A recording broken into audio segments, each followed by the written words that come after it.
ప్రస్తుతం మనం కర్నూలు నగరంలోని సరీన్ నగర్లో ఉన్నాము. సరీన్ నగర్కు సంబంధించి అంటే దాదాపుగా సరీన్ నగర్ వరసిద్ధి వినాయక భక్త బృందం వారిచే ఇక్కడ ఒక విగ్రహాన్ని నెలకొల్పారు ఈ కమిటీ మెంబర్స్ అందరూ కలిపి.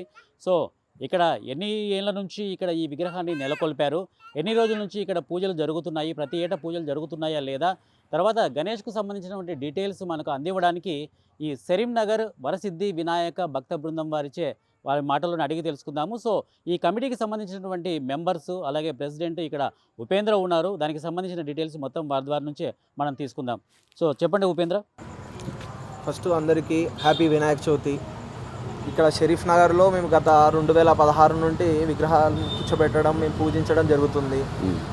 డైలీ నిత్య అన్నదానం, దాదాపు ఒక 1000 మంది దాకా అన్నదానం కార్యక్రమాలు జరుగుతున్నాయి. దాతలు ముందుకు వచ్చి అన్నదానం కార్యక్రమాలకి సహకరిస్తున్నారు. దాదాపు 1000 మంది దాకా రోజు ఆటో వాళ్ళు కానీ, ఇక్కడ కార్మికులు కానీ, పనికి వెళ్ళే వాళ్ళు కానీ వచ్చి మధ్యాహ్నం పూజలు, లేడీస్ కానీ అందరూ కలిసి చాలా బాగా సహకరించి అందరూ వచ్చి జయప్రదం చేస్తున్నారు. డైలీ ఈవినింగ్ రోజు సాయంత్రం పూట కుంకుమార్చన అని, సాయిబాబా భజన, శివ పూజ, ఇలా కార్యక్రమాలు ఎన్నెన్నో చేసుకుంటూ ముందు సాగుతున్నాము. అందరి సహకారాలు ఉన్నాయి. దాదాపు రోజు భజనలో కూడా 200 మంది దాకా పాల్గొని అందరూ దీన్ని జయప్రదం చేస్తున్నారు. మరి వచ్చేసి రోజు అన్నదాన కార్యక్రమాలు జరుగుతున్నాయి.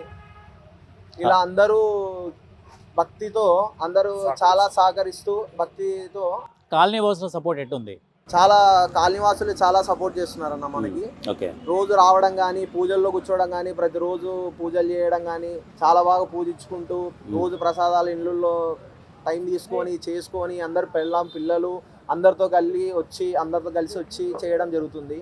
తర్వాత ఈ వినాయక విగ్రహాన్ని ఎన్ని సంవత్సరాల నుంచి మీరు ఇక్కడ ప్రతిష్ఠిస్తున్నారు, పెడుతున్నారు? ఇక్కడ 2016 నుండి స్టార్ట్ చేసాము. 2016 నుండి చిన్నది పెట్టుకుంటూ వస్తున్నాం. ఒకసారి చిన్నది, ఒకసారి మా సిచ్యువేషన్స్ బట్టి చేసుకుంటూ వస్తున్నాం. తర్వాత ఈ గణేష్ నిమజ్జనానికి సంబంధించి ఇంకా 9 రోజులు అంటే ఇప్పుడు 3 రోజులు అయిపోయింది, ఇంకొక 6 రోజులకి గణేష్ నిమజ్జనం జరుగుతుంది. ఈ గణేష్ నిమజ్జనానికి ఎటువంటి నియమ నిబంధనలు పాటిస్తారు, ఎటువంటి జాగ్రత్తలు తీసుకుంటారు? మీరు ఇక్కడ నుంచి ఊరేగింపుగా వెళ్తారు కదా. మాకు పోలీస్ గారు, సిఐ గారు కానీ, ఎస్ఐ గారు కానీ వచ్చి ఆల్రెడీ మాట్లాడిపోయినారు సార్ నాతో. మీరు బాగా సహకరిస్తారు, జాగ్రత్తగా చేసుకోండి. మీరు యూత్ ఎక్కువ ఉంటుంది మాది, మేమంతా యూత్ ఫ్రెండ్స్ అందరం కలిసి చేసుకుంటుంటాము. మీరు చేసుకోవాలని నిన్న కూడా సార్ గారు వచ్చి చెప్పిపోయినారు. మేము కూడా సార్ వాళ్ళ ఇన్స్ట్రక్షన్స్ బట్టి మేము కూడా చేసుకొని వెళ్ళిపోతాం. సో మీ కమిటీ మెంబర్స్కి ఎటువంటి ఇన్స్ట్రక్షన్స్ ఇస్తారు ఈ నిమజ్జనానికి సంబంధించి? చాలా ఎథికల్ వాల్యూస్ తో కలిగి ఉండాలని మేము అందరం కలిసి చేసుకుంటున్నాము. అందరం మాట్లాడుకున్నాం, ఇలా అందరిలాగా చేయకూడదు, మనం కొంచెం ఒకరికి స్ఫూర్తిని కలిగాలి, మన నుండి మనల్ని చూసి నేర్చుకోవాలనే దాన్ని చేయాలనుకుంటున్నాం. సో అలాగే మీరు 2016 నుంచి కూడా ఈ విగ్రహాన్ని నెలకొల్పుతూ పూజలు ప్రతిష్టలు చేసుకుంటూ వస్తున్నారు. మరి అటువంటి సమయంలో మీ కాలనీకి తరపు నుంచి కానివ్వండి, మీ కాలనీ వాసులకు కానివ్వండి, మీ ఇంటికైతేనేమియండి, మీకు కానివ్వండి, అందరికీ శుభసూచకంగా శుభాలు ఏం జరిగాయి? సో ఏమన్నా ఫలితాలు ఉన్నాయి దానివల్ల? మేము దేవుణ్ణి గణేష్ని చాలా బాగా నమ్ముతాము. మాకు చాలా మంచి జరిగింది, మా ఫ్యామిలీకి కానీ, మా కాలనీ వాసులకు కానీ అందరూ చాలా మంచి జరిగింది. Okay, thank you Upendraji, thank you so much. అందరికీ ఈ వరసిద్ధి వినాయక భక్త బృందం వారందరికీ మీ అందరికీ మరొకసారి 1TV న్యూస్ తరపు నుంచి ధన్యవాదాలు తెలుపుకుంటున్నాను. సో ఇది మన సరీన్ నగర్ వరసిద్ధి వినాయక భక్త బృందం వారిచే నెలకొల్పినటువంటి విగ్రహం చాలా అంగరంగ వైభవంగా దాదాపుగా 18 అడుగులకు సంబంధించినటువంటి వినాయకుని విగ్రహాన్ని ఇక్కడ నెలకొల్పడం జరిగింది. అలాగే దాదాపుగా ఇక్కడ ఇప్పటికీ 3 రోజులు అయ్యింది వినాయక విగ్రహాన్ని నెలకొల్పి.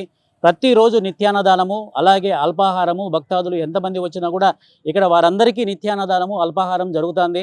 అలాగే 2016 నుంచి ఇక్కడ విగ్రహాన్ని నెలకొల్పారు. అలాగే లడ్డు వేలంపాట గురించి కూడా ఉపేంద్ర కమిటీ ప్రెసిడెంట్ ఉపేంద్ర కూడా చాలా బాగా చెప్పారు. సో ఇది ఈ సరీన్ నగర్కి సంబంధించినటువంటి వరసిద్ధి వినాయక బృందం వారిచి నిలబడినటువంటి విగ్రహానికి సంబంధించినటువంటి డీటెయిల్స్. జై బోలో గణేష్ మహారాజ్ కి.